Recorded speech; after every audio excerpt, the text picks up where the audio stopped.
sabi, yo, it was the best. We met an important supply chain management. Meron siyang mga kasama or to make it sure. Silang ang aming napuna. Lahat sila important kaya't ang sabi niya contest you.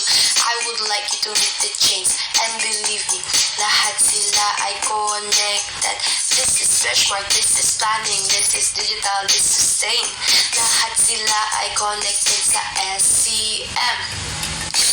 Among the four, ang factors at immediately in. Certainly one of the reasons why our business is in vain. At tanungin niyo ko, hey, aren't you afraid of failure too? Sasagot ako, no, I know how to sustain my buyers too. What we learn is mag-focus. Yo, the firm has grown. Invest tayo sa Tecnos din kung bayad buong maghapon. You know, ang raw material, so nagkakasya. Process harder than which is risk sa pagbagsak.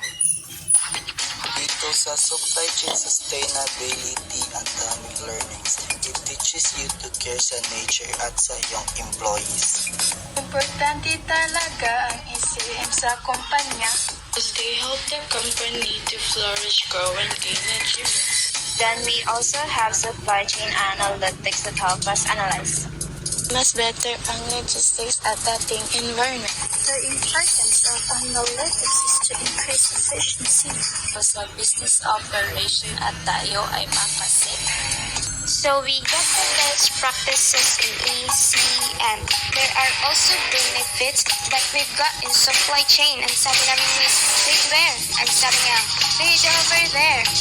1 2, let's have overview and let's have some oral. So, after namin mag-oral kami natulala, nalaman namin na may benchmarking pa pala.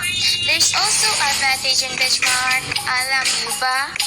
Sabi namin, miss, we are not ready pa.